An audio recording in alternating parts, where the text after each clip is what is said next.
안녕하세요. 반갑습니다. 수요 예배 오신 여러분 모두를 주님의 이름으로 환영합니다. 우리 함께 예배하는 분들과 인사하도록 할 텐데요. 주님과 동행하는 한 달 되세요 하고 인사하겠습니다. 우리 주님과 동행하는 한 달 되세요. 감사합니다.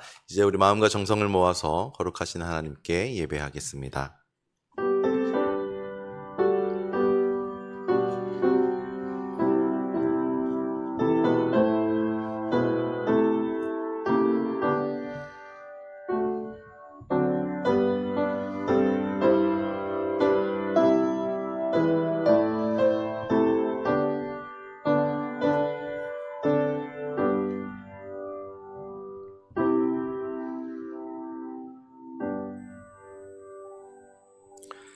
저희들을 자녀 삼아주시고 예배의 자리로 부르시는 하나님 아버지, 베풀어 주신 사랑과 은혜에 감사를 드립니다.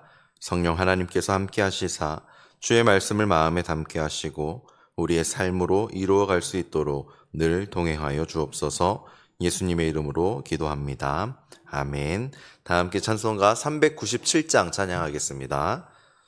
찬송가 397장입니다.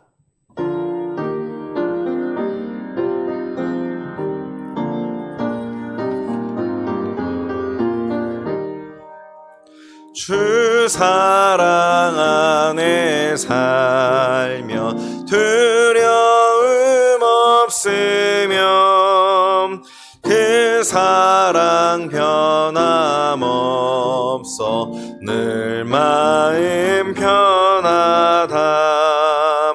저 폭풍 몰아쳐서 내 마음 떨려도 주 나의 곁에 계셔 겁낼 것 없어라. 주 나의 목자시니 부족함 없으며 주 인도하는 대로 늘 따라가리라. 계시에 나를 깨쳐 내 앞길 밝히니 나 주의 길을 따라 주 함께 살리라. 저 넓고 푸른 들판 내 앞에 열리고 그 검은 구름 거쳐 새 하늘 보인다.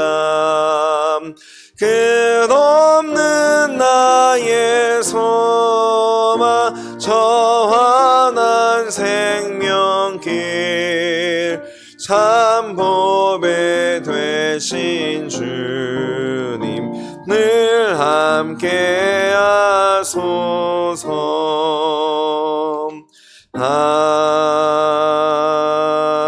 아멘. 이어서 442장 함께 찬양하겠습니다. 찬송가 442장입니다.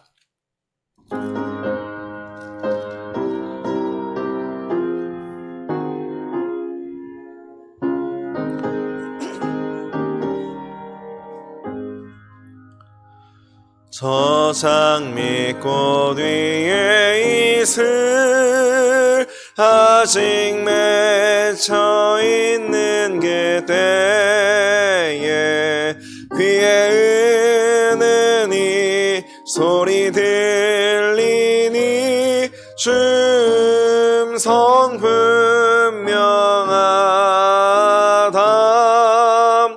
주님 나와 동행을 하면서 나를 친구 삼으셨네. 우리 서로 받은 그 기쁨은 알 사람이 없도다. 그 청한 주의 음성 우는 새도 잠잠케 한다. 내게 들리던 주의 음성이 늘 귀에 쟁쟁하다. 주님 나와 동행을 하면서 나를 친구 삼으셨네. 우리 서로 받은 그 기쁨은 알 사람이 없도다. 밤 깊도록 동산하네. 주와 함께 있으려 하나. 괴로운 세상에 할 일 많아서 날 가라 명하신 남. 주님 나와 동행을 하면서 나를 친구 삼으셨네. 우리 서로 받은 그 기쁨은 알 사람이 없도다. 우리가 수요 예배 가운데는 종교개혁자 깔뱅의 기도를 함께 나누고 있습니다. 오늘 이 시간은 깔뱅의 기도 두 번째 기도를 우리 함께 합독하도록 하겠습니다. 전능하신 하나님, 우리를 기뻐하시며 하나님의 백성으로 양자 삼아주신 그날로부터 이제까지 베풀어 주신 그 귀한 은혜를 잊지 않게 하시고 사탄의 유혹에 빠지지 않게 하소서. 또한 우리가 헛된 신을 마음에 품어 파멸로 치닫지 않게 하소서. 우리가 하나님께 순종하는데 계속 마음을 두게 하시고 매일 주님을 찾게 하시며 풍성하게 베푸시는 주님의 충만한 생수를 마시게 하소서. 이러한 은혜를 누릴 때 자원하는 마음으로 하나님을 섬기며 하나님의 이름을 영화롭게 하고 하나님의 독생자처럼 우리를 양자 삼아 주셨을 때 우리에게 명하신 크신 은혜를 따라 전심으로 주님께 헌신하게 하소서. 예수님의 이름으로 기도합니다. 아멘.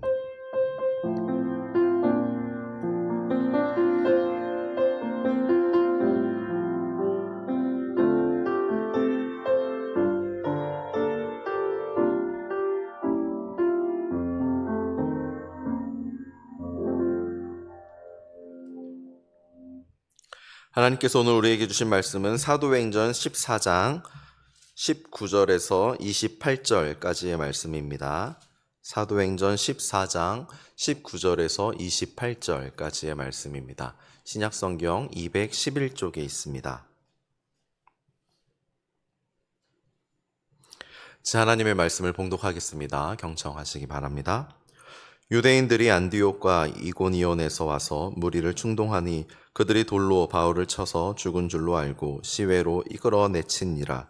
제자들이 둘러섰을 때에 바울이 일어나 그 성에 들어갔다가 이튿날 바나바와 함께 더베로 가서 복음을 그 성에서 전하여 많은 사람을 제자로 삼고 루스드라와 이고니온과 안디옥으로 돌아가서 제자들의 마음을 굳게 하여 이 믿음에 머물러 있으라 권하고 또 우리가 하나님의 나라에 들어가려면 많은 환난을 겪어야 할 것이라 하고 각 교회에서 장로들을 택하여 금식 기도하며 그들이 믿는 주께 그들을 위탁하고 비시디아 가운데로 지나서 밤빌리아에 이르러 말씀을 버가에서 전하고 아달리아로 내려가서 거기서 배 타고 안디옥에 이르니 이곳은 두 사도가 이룬 그 일을 위하여 전에 하나님의 은혜에 부탁하던 곳이라. 그들이 이르러 교회를 모아 하나님이 함께 행하신 모든 일과 이방인들에게 믿음의 문을 여신 것을 보고하고 제자들과 함께 오래 있으니라. 아멘. 이제 목사님께서 하나님의 말씀 전해주시겠습니다. 귀하고 은혜의 시간 되시기 바랍니다.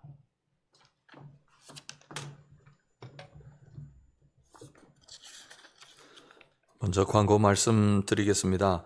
우리 교회학교 겨울 행사가 계속되고 있는데요. 교회학교 겨울 행사를 위해서 여러분들 많이 기도해 주시면 감사하겠고요. 교회학교 가정예배 운동이 주님 안에서 은혜롭게 잘 진행될 수 있도록 위해서 기도해 주시고, 여러분들 가정에서도 가정예배서를 다 나누어 드렸으니까 없으시면 교회에 또 말씀해 주십시오. 그러면 더 보충해 드리도록 하겠습니다. 가정예배 하는 일에 힘써 주시면 대단히 감사하겠습니다. 장학생 모집하고 있으니까요. 장학금 필요하신 분들 신청해 주시면 대단히 감사하겠습니다. 기도하겠습니다. 하나님 아버지 감사합니다. 오늘 또 우리가 주님 앞에 섭니다. 주님 앞에 설 때마다 주님 말씀해 주시고 저희들 사랑해 주시고 저희들이 깨달을 수 있도록 인도해 주시고 그것이 우리 삶의 기쁨이 될 수 있도록 역사하여 주시옵소서. 예수님 이름으로 기도드립니다. 아멘.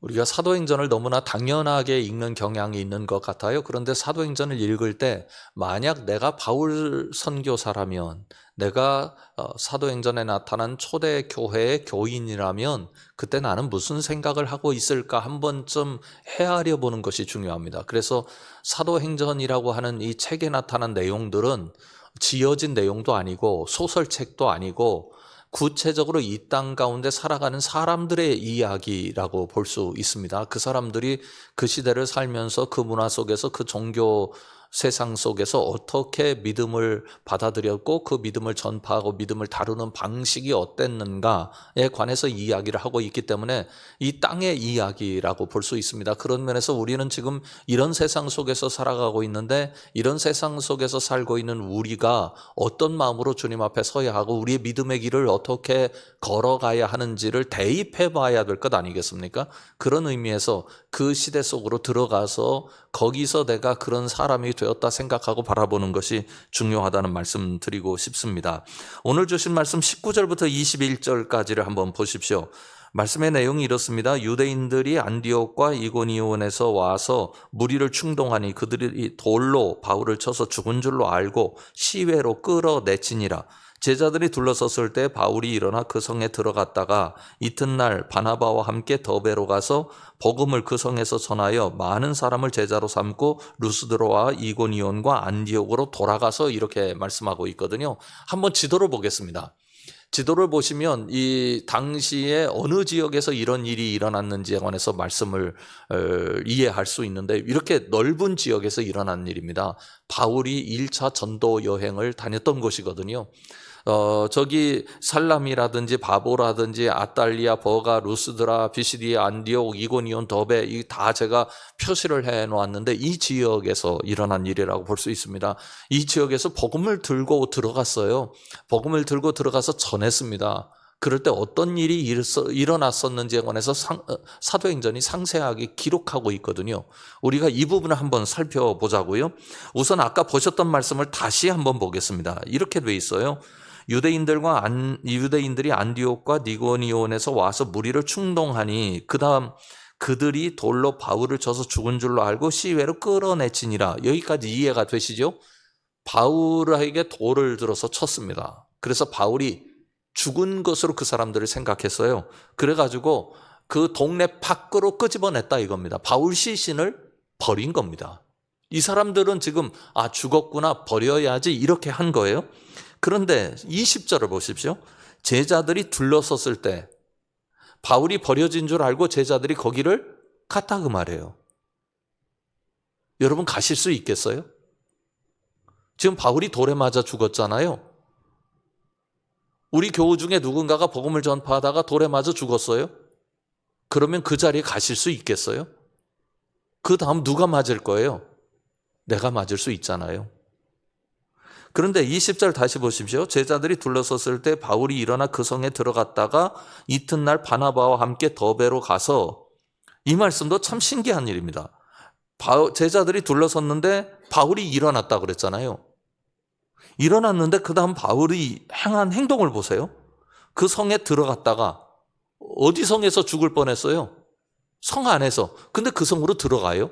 그래서 바나바와 만나고 더베로 갔는데 21절 우리 다 같이 읽어볼까요? 시작. 복음을 그 성에서 전하여 많은 사람을 제자로 삼고 루스드라와 이고니온과 안디옥으로 돌아가서. 여러분 그렇게 하실 수 있겠습니까? 거기서 돌 맞아 죽을 뻔해가지고 다 죽었다고 생각을 하고 밖으로 내쳤는데 밖으로 내친 사람이 다시 돌아와가지고 어느 성에서요? 그 성에서 복음을 전합니다. 도대체 그 힘이 어디서 나오는 걸까요?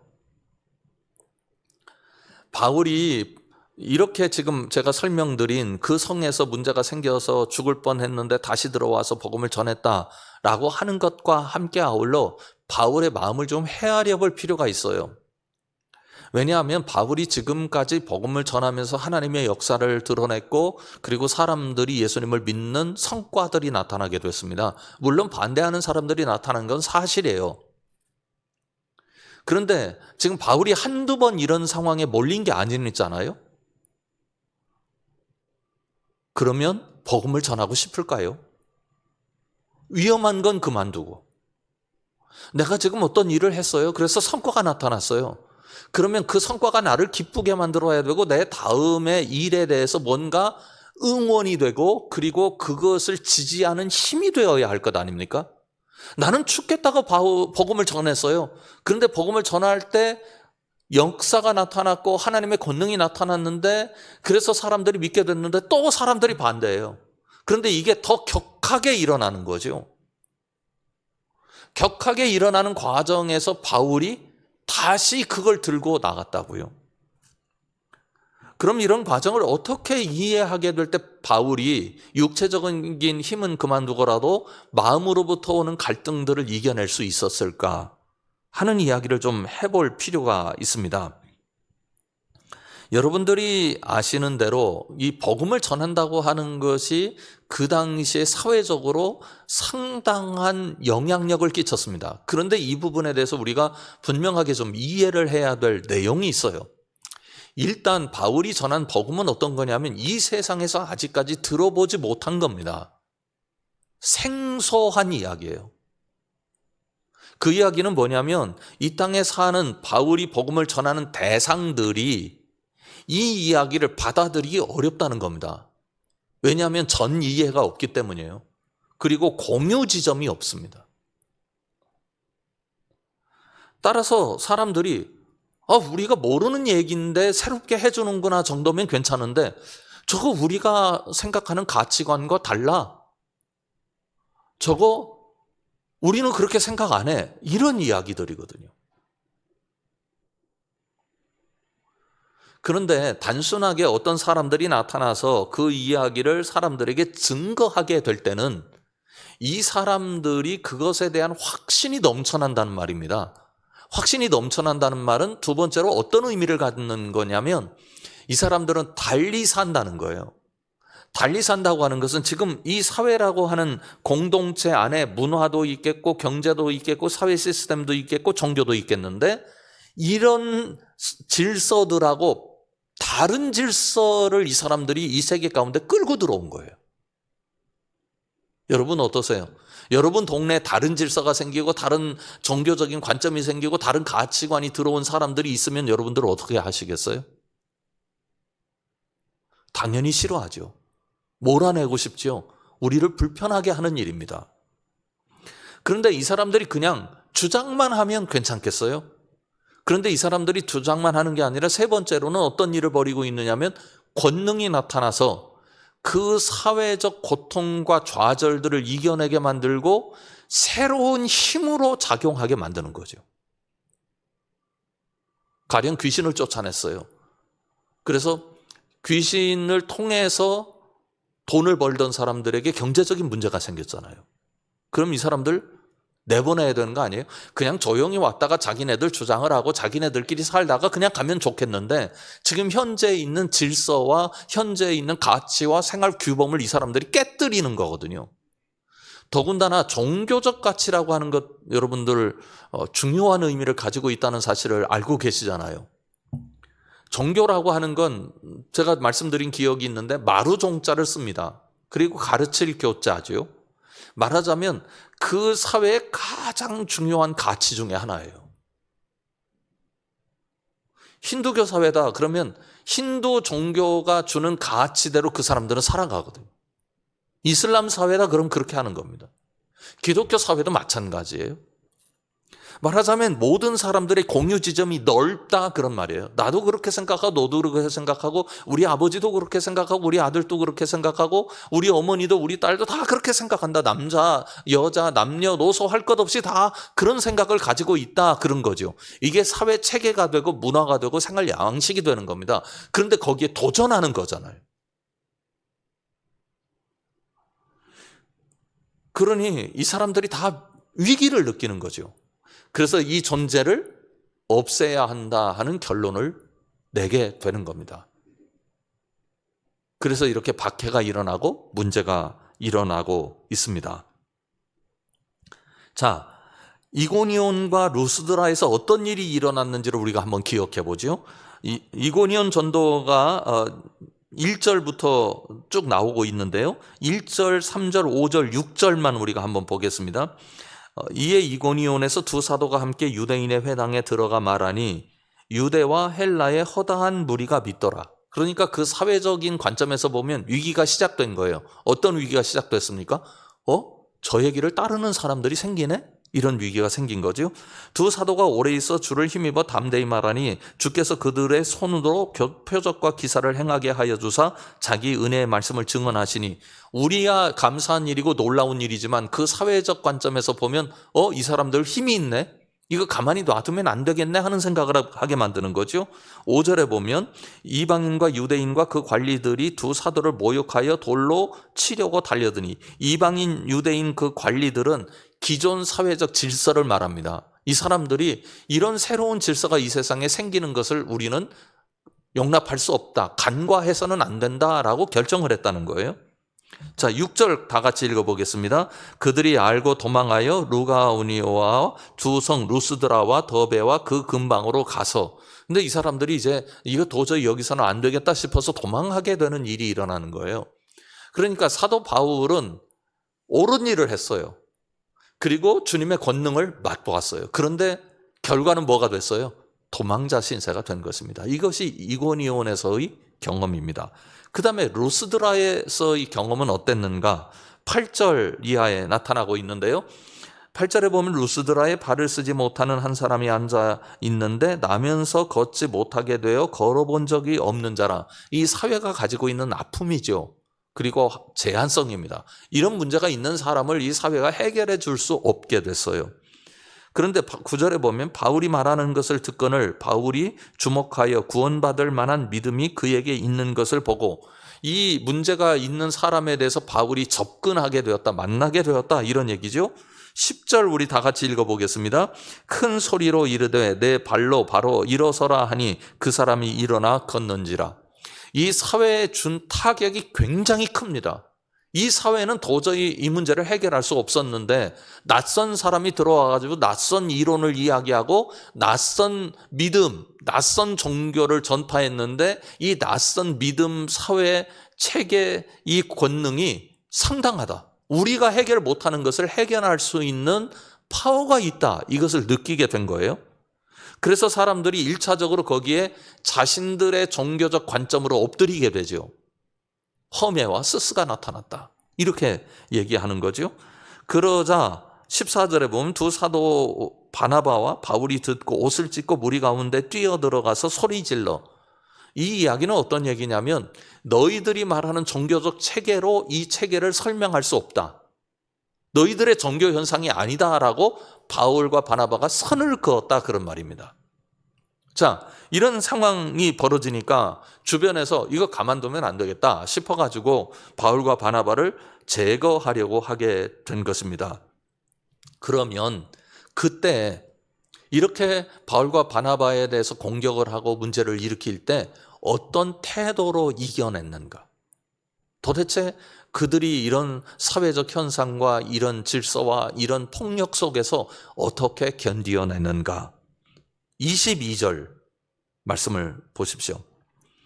제자들의 마음을 굳게 하여 이 믿음에 머물러 있으라 권하고, 또 우리가 하나님의 나라에 들어가려면 많은 환난을 겪어야 할 것이라 하고. 첫 번째는 해석입니다. 자, 22절이 보여주고 있는 해석은 이런 현상이 당연하다 하는 겁니다. 여러분, 해석이라고 하는 게 사실은 우리 삶의 모든 것을 결정하는 가장 중요한 요소 중에 하나입니다. 사회적 현상이 하나 나타나잖아요. 그러면 그 사회적 현상에 대해서 우리가 어떤 해석을 하느냐에 따라서 편이 나뉘어요. 그래서 보수가 되고 진보가 되고 우익이 되고 좌익이 되고 이렇게 사람들이 편을 가르죠. 편을 가르는 것은 그 사람 모양을 보고 하는 게 아니에요. 그 사람이 어떤 현상에 대해서 어떻게 해석하는가를 보고 하는 거예요. 해석이 어땠어요? 두 가지가 있었는데요. 이 믿음에 머물러 있으라. 그러니까 이 믿음을 가지고 있을 때 이런 현상이 나타나는 것이 당연하다라고 여겼고요. 또 하나의 해석이 붙어 있어요. 우리가 하나님의 나라에 들어가려면 많은 환난을 겪어야 할 것이라 라고 해석을 했어요. 이건 누가 이미 해석해 준 겁니까? 예수님께서 이미 해석해 주신 사건이에요. 제가 조금 전에 새벽기도 끝나고 CBS 직원들 방송 하는 그 직원들 그 아침 경건회 설교를 하고 왔습니다. 그때 어떤 말씀을 드렸느냐면 한 가지 어떤 일에 대해서 내가 해석을 가질 때 이 해석이 하나님의 뜻을 거스르는 것은 아닐까 하는 두려움을 가지고 있어야 신앙이 산다. 그런 말씀 드렸습니다. 어떤 현상에 대해서 내가 해석을 하고 있다고요? 그런데 그 해석이 믿음의 해석이에요. 그런데 그 해석이 하나님보다 절대로 앞서면 안 됩니다. 그러면 앞서지 않는 방법이 어떤 거가 있느냐? 내 해석이 오류가 있을 가능성을 내가 가슴속에 간직하는 거예요. 그런 말씀도 드렸어요. 여러분, 확신을 가지고 살면 안 됩니다. 하나님에 대해서 확신을 가져야죠. 그건 맞아요. 그런데 사람들이 하나님에 대한 확신은 약하고 자기 생각에 대한 확신이 너무 강해요. 그래서 자기 확신범이 된다고요. 이게 범죄가 될 수 있거든요. 내 생각이 진리라고 생각하는 순간부터 우리는 하나님을 떠나는 거예요. 내 생각은 절대로 진리가 될 수 없어요. 사도 바울이 아름답게 하나님께서 주신 사역들을 감당했던 것은 와, 내가 이렇게 복음을 증거했는데 박해가 나타나고 저 사람들은 죄인이고 저 사람들은 죽여야 될 대상이고 저 사람들은 하나님을 대적하는 사람들이다. 바울이 한 번이나 그렇게 했습니까? 아닙니다. 하나님의 뜻이 이루어지고 있는 현장이다. 바울의 해석이 정말 놀랍습니다. 그 다음 23절 다시 볼까요? 각 교회에서 장로들을 택하여 금식 기도하며 그들이 믿는 주께 그들을 위탁하고. 저는 23절을 보면서 그냥 생각이 딱 멎어버렸어요. 무엇 때문이냐면 각 교회 장로들을 택하여 금식 기도했다. 위기니까 우리가 함께 기도합시다. 이 부분 놀라운 일이죠. 우리가 어떤 일이 일어났을 때 이렇게 기도하는 태도를 갖는 게 중요합니다. 그런데 그 다음이 그들이 믿는 주께 그들을 위탁하고. 지금 누가 권능을 베풀었어요? 바울이요. 바울이 반대를 당합니다. 그런데요, 이게 참 재미있는 역학구도가 있는데 어떤 역학구도가 있는 거냐면 내가 어떤 일을 했잖아요. 그런데 사람들이 반대를 해요. 근데 그걸 힘으로 쓸 수도 있어요. 지금 우리 정치권이 그 짓을 하고 있지 않습니까? 어떤 저쪽에 반대하는 사람들을 우리 편으로 끌어들여가지고 그것을 세력화시키고 있잖아요. 그래서 더 반대하도록 사람들의 마음에 불을 떼는 거예요. 더 격하게 반대하도록. 그러면 그 사람들이 나를 격하게 더 밀어주는 꼴이 되니까요. 아주 나쁜 겁니다. 바울이 자신이 전한 복음이 있었고 그래서 현상이 나타났습니다. 엄청난 현상들이 나타났어요. 그런데 반대하는 사람들이 있어요. 거봐라, 진리는 반대를 만나게 된다. 그리고 이 반대를 하는 것을 보니까 정말 내가 하는 일이 옳다. 그런 생각을 가질 수 있는 상황이거든요. 그러면 금식기도 하면서 나를 위해서 금식해 주십시오. 내가 당신들 앞에서 더 담대하게 일하겠습니다. 라고 호언장담할 수 있습니다. 큰 소리 칠 수 있어요. 그런데 바울이요? 그렇게 하지 않았어요. 23절 다시 보실래요? 23절 각 교회에서 장로들을 택하여 금식 기도하며 그 다음 그들이 믿는 주께 그들을 위탁하고. 내가 이 사람들 못 지킵니다. 내가 무슨 힘이 있어서 내가 하는 일로 이 사람들을 격려하고 이 사람들을 대단하게 만들어내겠습니까? 주님께서 지켜주십시오.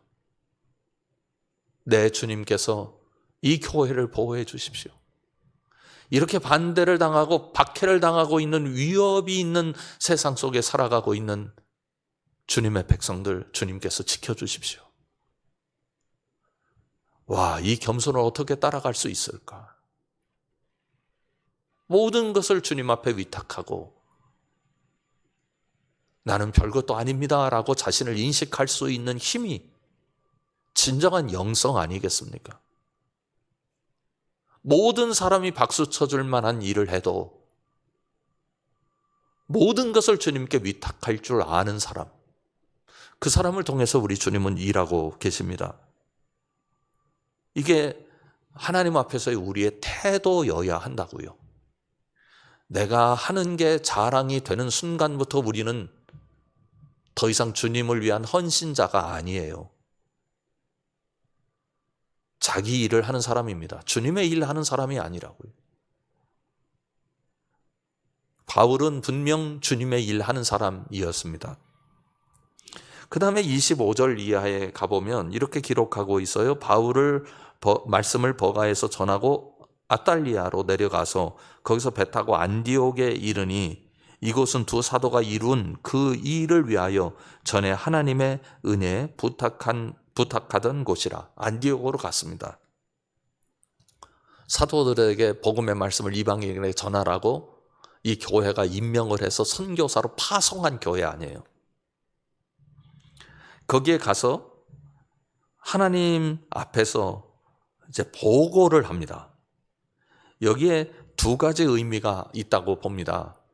하나는 반대를 당하건 그게 성과를 보였건 간에 하나님께서 우리를 통하여 일하고 계시다고 하는 것을 그 교회에 알릴 의무를 가졌다. 바울이 그런 생각을 하고 있었다는 것을 알 수 있어요. 자, 여러분, 성과라고 하는 게 뭘까? 여기서 우리가 좀 한번 헤아려 보는 것이 중요합니다.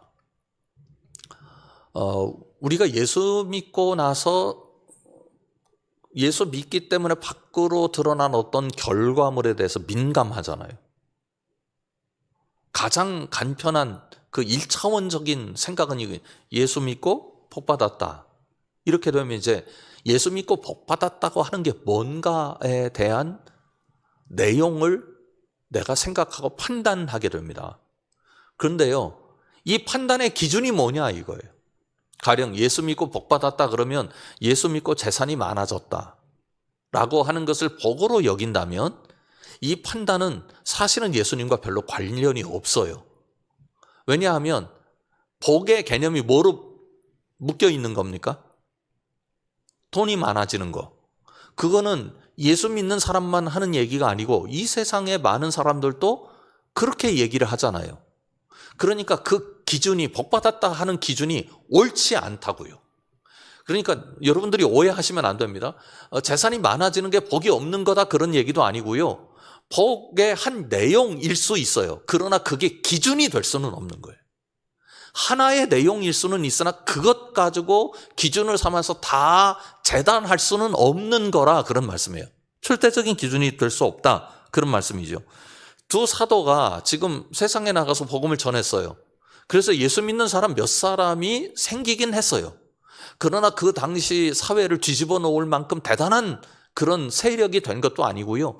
그리고 바울이 그곳에 가서 박수만 받고 소위 요즘의 대스타들처럼 그 사람이 무슨 얘기를 하면 온 사회가 떠들썩하고 그 사람이 무슨 얘기를 해도 모두가 좋다고 그런 성과를 낸 게 아니고 오히려 예수 믿는 사람들을 위험에 빠지게 만드는 일도 했다고요. 본인들도 그랬고 그랬어요. 그런데 이것을 사도 바울과 바나바는 뭐라고 하느냐면 선교다 하고 이야기하는 거예요. 그거 왜 그랬을까요? 우리가 어떤 착각이 예수 믿으면서 하나 있느냐면 예수님은 모든 일을 옳게 하셨기 때문에 그 사회가 예수님의 모든 일을 받아들였을 거라고 하는 막연한 착각이 있어요. 그래서 실제로 그렇습니까? 여러분들에게 여쭤보면 여러분들은 아니요, 그렇게 환영받은 것만은 아닙니다, 그렇게 말씀을 하시겠지만, 왜 제가 이런 말씀을 드리냐면, 어떤 사람이 어떤 일을 하잖아요.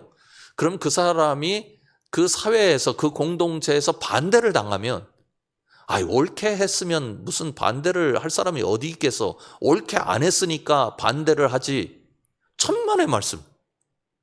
옳게 한 거를 다 받아들여주는 사회를 여태까지 보신 적이 있으십니까? 절대로 안 그렇습니다. 아무리 옳은 일을 해도, 아무리 진리에서도 늘 반대하는 사람들이 있고, 늘 저항하는 사람들이 있고, 늘 척지는 사람들이 있기 마련이에요. 오히려 거짓말하고 사기칠 때 모든 사람들이 속아 넘어가는 경우는 허다하게 많아요. 그 집안이 통째로 넘어가고 그 공동체가 통째로 넘어가는 일들이 얼마나 많이 있습니까? 사도 바울이 지금 그 사역을 감당하면서 느낀 거는 어떤 거냐면 예수님이라고요. 예수님이 이 땅에 진리를 선포하셨을 때 누가 반대를 했습니까? 하나님을 믿는 사람들. 하나님을 믿는 사람들이 오히려 반대를 했어요. 유대 지도자들이, 하나님 전문가라고 하는 사람들이 반대를 했잖아요. 예수님 일하실 때 누가 반대했습니까? 같은 동네 사는 사람들이 반대를 했어요. 고향 사람들이 반대를 했다고요. 예수님이 일하실 때 어떤 사람들이 반대했습니까? 회당의 지도자들이 반대를 했어요. 그러니까 사도 바울이 복음을 전할 때 능력도 나타났지만 반대도 나타나는 걸 너무나 귀한 선교적인 역사로, 좋은 것만 선교적 역사가 아니고, 열매가 아니고, 바울을 반대하고 바울이 죽음의 위기를 경험한 것도 선교적 역사고 열매였다고 믿는 거죠. 여러분, 그런 의미에서 우리가 믿음의 길을 걸어갈 때 한 가지 기억해야 할 것은 이것이에요. 다른 사람들의 박수를 전제하고 믿음의 길을 걷자는 생각은 놓으시는 게 좋아요. 다른 사람들의 박수를 내가 원하고 다른 사람들의 지지를 원하는, 많은 지지를 받고 많은 박수를 받는 일이 나쁜 일은 아니지만 그게 기준이 되면 나는 지금 하나님의 뜻이 아닌 사람의 뜻을 행하고 있는 거거든요. 그런 의미에서 우리가 온전한 인격과 온전한 마음으로 하나님 앞에 나아가면서 저 사람 예수님 잘 믿는다 하는 박수는 당연히 받아야 하겠지만, 그러나 기준이, 그 박수 받음이 기준이 되지 말고 하나님 뜻이 기준이 되려고 두려움 가운데 말씀과 씨름하는 신앙적 자세를 가져야 합니다. 이것이 그리스도인입니다. 우리 성함의 식구들은 말씀과 씨름할 줄 아는 식구들 될 수 있기를 주님의 이름으로 축원합니다. 그 다음에 28절에 보면 이런 말씀이 있어요. 제자들과 함께 오래 있으니라. 바울이 따뜻한 사람이다라는 생각이 참 많이 들어요. 전에는 바울이 담대한 사람이다, 참 추진력이 대단한 사람이다, 바울이 엄청난 능력의 소유자다라는 생각은 많이 가졌습니다만, 요즘 들어서 발견하는 바울의 모습은 바울이 따뜻한 사람이고 바울도 연약한 사람이었다라고 하는 느낌이에요. 그런 곳이 너무나 많이 있어요.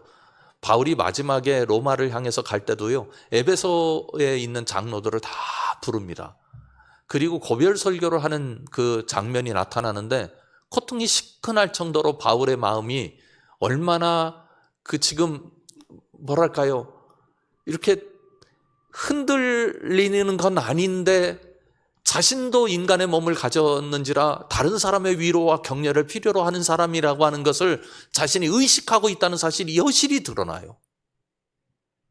그리고 그동안 함께했던 그 사람들과 헤어지는 그 아픔, 눈물, 그런 것들이 그대로 거기 녹아 있어요.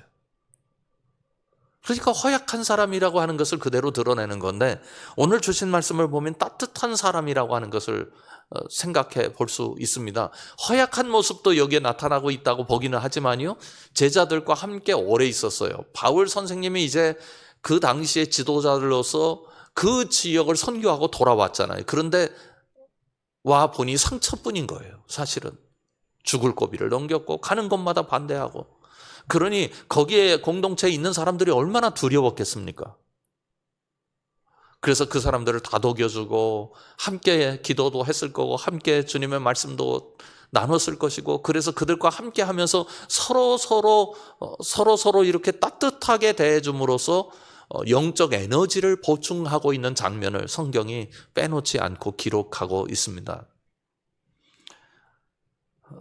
이 사도 바울과 그 공동체의 아름다움은 여기에 있어요. 하나님의 뜻에 철저하려 했고요.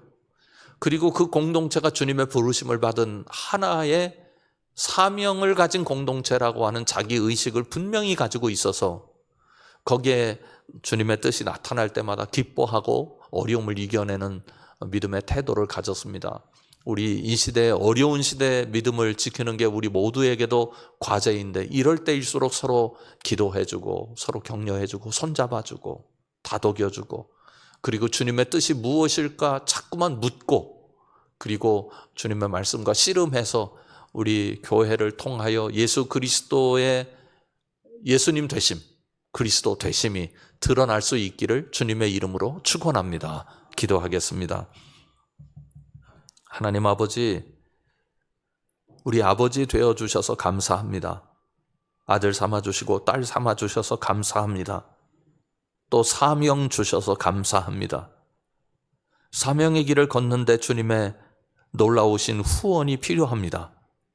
저희들을 위로해 주시고 저희들에게 힘을 주시고 저희들의 손을 붙잡아 주시옵소서. 저희들 또한 서로 위로하며 격려하며 주님의 뜻이 우리를 통해서 이루어지기를 소망하는 그 소망의 끈을 놓지 않을 수 있도록 역사하여 주시옵소서.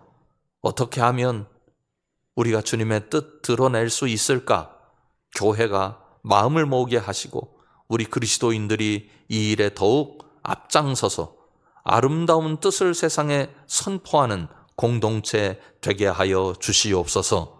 예수 그리스도의 이름으로 간절히 기도드립니다. 아멘.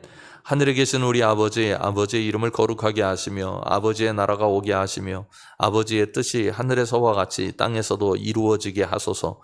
오늘 우리에게 일용할 양식을 주시고 우리가 우리에게 잘못한 사람을 용서하여 준 것 같이 우리 죄를 용서하여 주시고 우리를 시험에 빠지지 않게 하시고 악에서 구하소서. 나라와 권능과 영광이 영원히 아버지의 것입니다. 아멘.